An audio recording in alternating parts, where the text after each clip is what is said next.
1933 11 ayning 12 kuni Qashqarda qurilgan Sharq Turkiston Islom Cumhuriyeti va 1944 12 noyabr G'uljida qurilgan Sharq Turkiston Cumhuriyetlarining xotir kuni munosabati bilan Turkiyadagi har qaysi Uyg'ur tashkilotlari Shvetsiya, Germaniya, Gollandiya, Belgiya, Norvegiya qatorliq Yevropa davlatlaridagi Uyg'ur tashkilotlarining uyushtirishida turli xotirlash faoliyatlari o'tkazdi.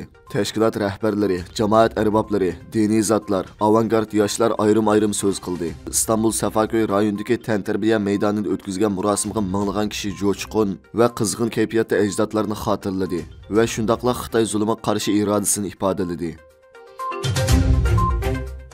Ma'lum bo'lgandek, Sharq Turkistonda Xitoy virusi yuqum kasalni bahona qilib, butun ommani uylarga solab va yoki zallarga yuzdan minggacha odamlarni o'pti solab, qamal qilib, och qo'yib qirg'inchilik ilib berayotgan bir paytda G'ulji shahardagi aholilarni sirtqa chiqishga yo'l qo'ygan.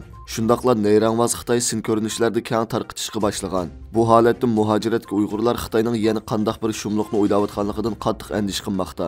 Jumladan Dunyo Uyg'ur qurultayining sobiq raisi Xalqaro Uyg'ur kishilik huquq va demokratiyani ilgari surish fondining raisi Robiya Qodir Uyg'ur tashkilotlarga va faoliyatchilarga xitob qilib, bundan keyin da'voyimizni texim kuchli qilishni, mustaqillik ko'rishini bo'shashmay qanot yoydirib, oxirgi g'alabaga erishmaguncha to'xtamaslik kerakligini tashabbus qilib, Xitoy hukumatining necha yil burun ishlab tartgan oila videosini qaytadan tarqitib, qandaqdir bir hiyla mikrlarni qurmoqchi bo'layotganligidan andishlanganligini bildirib, Xitoyning hargizmi oilasidagilarni dastak qilib, da'vo inqilob yo'ldan to'sib qololmaydiganligini ta'kidlagan. Yangi tor bexatarlik dokladida Xitoy hukumati jasuslik yumshoq detali orqali Uyg'urlarga jasuslik qilayotganligini, qarmoqqa aloqa mulozimati, ibodat vaqti, lug'at bilan ta'minlash, ammo amaliyotda kimning yoshirin jinoyatchi yoki oshqun diniy zotlarning izdirkini qilishga ishiltilgan. Ya'ni Google'dan boshqa rasmiy kanallar orqali tushirgili bo'lgan WhatsApp va Telegram qatorliq danglik aloqa programmalarini o'z ichiga olgan jasuslik nazorat qilish qatorliqlarini bildirgan. Xitoy Davlatlik Sahiya Komiteti, Xitoyning an'anaviy tibobati, ma'muriy boshqarish idorasi va davlatlik kasalliklarning oldini olish va kontrol qilish markazi 9 noyabr kuni davlat sog'lomlikni uchirlashtirishning 14-5 yillik plani nomli hujjatni e'lon qilib, 2025 yilga borganda Xitoy har bir aholining harakatchan boshqariladigan elektronlik sog'lomlik xotirasi va to'liq iqtidorli elektronlik sog'lomlik kodini amaliyalashtiradiganligini bildirgan. Xitoyning rasmiy doklatiga qaraganda, Guangzhou yanada Xitoy virusi yuqumining eng og'ir zarbaga uchragan rayoni bo'lib, 13 noyabr bir kunda 4065 kishi yangi yuqumlangan ekan. Xitoy yuqumni izchil yoshirganligini ko'zda tutganda, amaliy son texmi ko'p bo'lishi mumkin ekan. Xitoy doiralarining kunsiri kuchayayotgan pechatlash, bostirish, kontrol qilish, qamash, orqa-orqadan tekshirish tadbirlari yuqumning tarqalishini kontrol qilolmay, balki doim ikkilamchi ofatni keltirib chiqarmoqda ekan. Oddiy kishilar emas, Xitoy siyosatini yo'lga qo'yg'uvchilar, ijro qiluvchilarmi chidayolmay qolgan ekan. 13 noyabr kuni tibbiy xodimlar torda yig'lab, o'zlari boshqarayotgan binodikilarning hammasini pozitiv bo'lsa-mu, yanada ularni kundan necha qitim yadro kislotalik tekshirish vazifasini o'rindashda majbur bo'layotganligini, o'zlarining salomatlik ahvoliga hech qanday rahbarlarning mas'ul bo'lmayotganligini bildirgan. 2022 yil 15 noyabr kuni Istanbul Adolat saroyi oldida, ya'ni Chag'layan sud mahkamasi oldida Xitoyning jazo lagerlari qurbonlarining tuqqanlar axborot e'lon qilish yig'ini o'tkazdi. Xitoy hukumatining Uyg'ur xalqiga yurgizayotgan irqiy qirg'inchiligida muhim rol o'ynayotgan mavjud adliya tartiblarining sirtiga chiqib, Uyg'urlarni keng ko'lamda qamash uchun barpo qilgan fashist jazo lagerlarida qiynash, bosqinchilik qilish, o'ldirish, majburiy yo'q qilib o'tish va majburiy emgak qatorliq har xil insonlikqa qarshi jinoyatlar keng ko'lamda sodir qilinmoqda. Nurg'un Turkiya fuqaroligidagi Uyg'urlarim bu jazo lagerlarida tutilib turilayotgan bo'lib, hozirgacha ular haqida hech qanday xabar olish mumkin bo'lmadi. Xitoy jazo lagerlari qurbonlarining tuqqanlari bo'lish sifati bilan advokatlar orqali Xitoyning bu jinoyatlari ustidan Turkiya jinoiy ishlar sud mahkamasiga arz sungan. Navbatda bu delo tekshirish elib berish bosqichi turibdi. Bu jinoyatlar haqida o'tgan bir necha yildan nurg'un yangi dalil isbotlar o'tirg'i chiqdi va bu isbotlar Xitoy sodir qilgan jinoyatlarni nihoyat aniq ko'rsatib berdi. Bu qitim Xitoy jazo lagerlarida insoniyatga qarshi jinoyat sodir qilgan Xitoy amaldorlarining Istanbul bosh taftish mahkamasida elib berilayotgan tekshirish hujjatiga qo'shimcha dalil isbot suniladi. Axborot e'lon qilish yig'inida advokatlar arizning hozirgacha besib o'tgan jarayoni haqida ma'lumot berdi.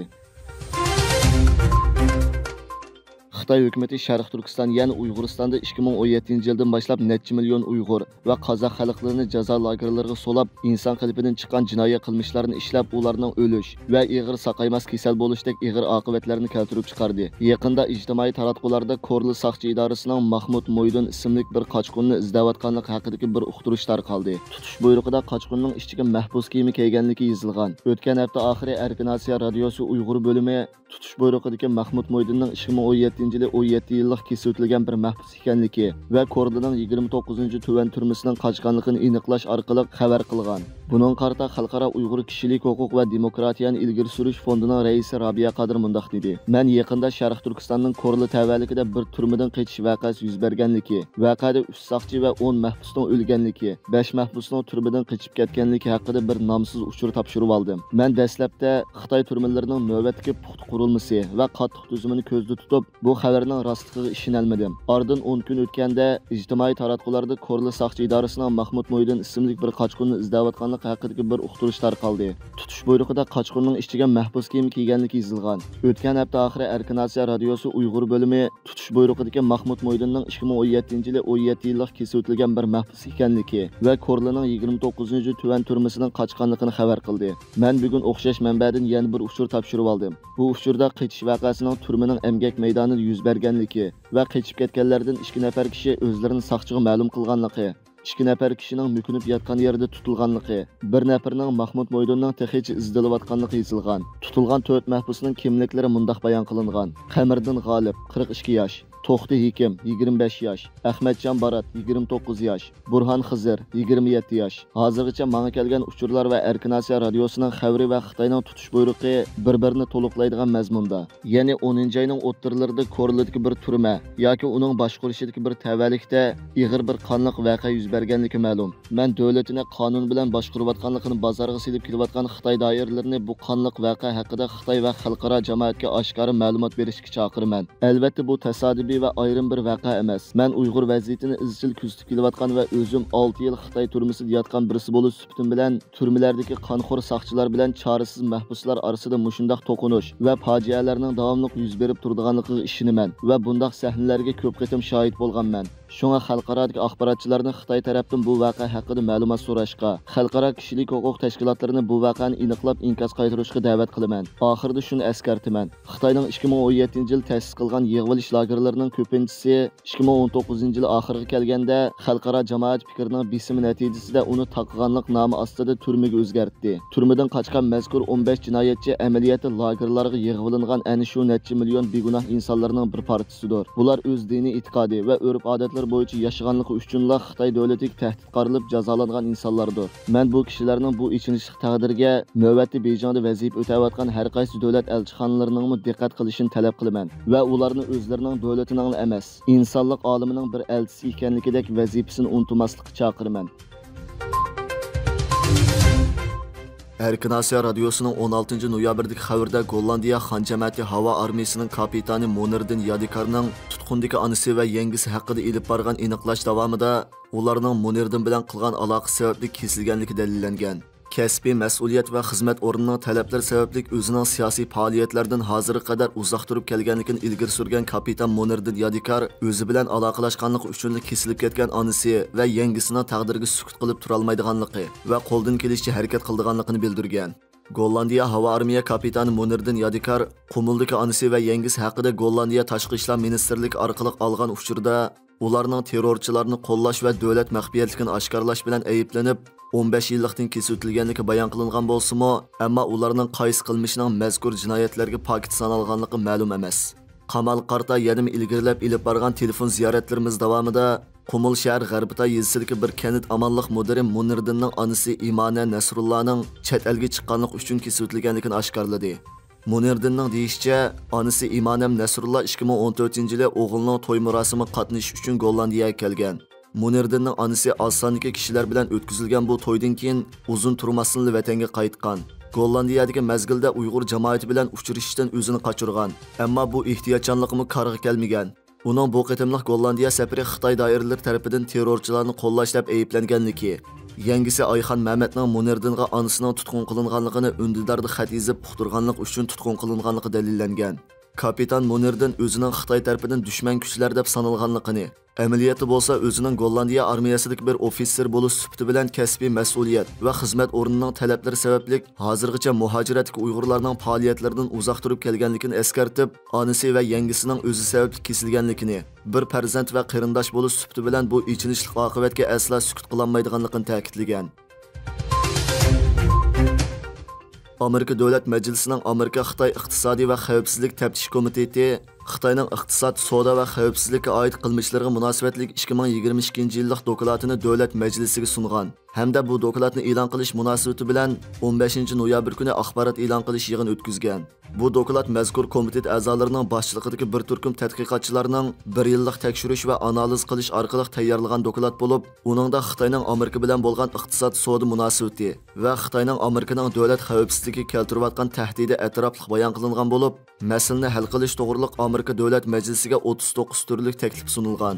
Mazkur dokladni e'lon qilish yig'inida 2022-yillik dokladni tayyorlashga mas'ul komitet raisi Alkis Wang Bashinni so'zi qilib, 2022-yilda Xitoyning Xitoy virusi yuqumi, ishsizlik, uy bahosining tushishi, demokratik ellar bilan dushmanlashish qatorliq sabablar tufaylidan xeyli xarablashganligini, shundoq turg'uliq Uyg'urlarga irqiy qirg'inchilik yurgizib, Tayvanga tahdid selayotganligi va Amerika bilan uzun muddatli raqobat davriga kirganligini qisqacha bayon qilib o'tgan.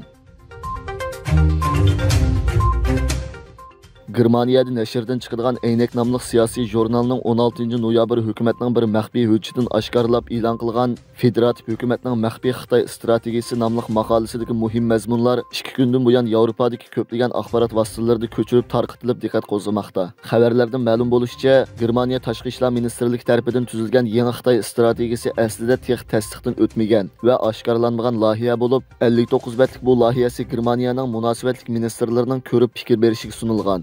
Aynak jurnali bu loyihani qo'lga tushirib, buningdagi muhim mazmunlarni oshkorlash bilan birga, bu mazmunlarga qarata mutaxassislarning o'xshamagan ko'z qarash ham fikrlarini qo'shib e'lon qilgan. Maqolada izohlashicha, bu maxfiy hujjatda Uyg'urlar va Tibetliklar uchrayotgan ig'ir kishilik huquq dafsanchiligiga, Hong Kong masalasiga, ko'nsiri kuchli tahdidga yo'l qo'yayotgan Tayvan masalasiga ko'ngil bo'lishga doir mazmunlar o'rin olgan va ta'minlash zanjiri qonunida majburiy emgak chetishlik tovarlarni ma'ni qilishning chora-tadbirlari bayon qilingan ekan.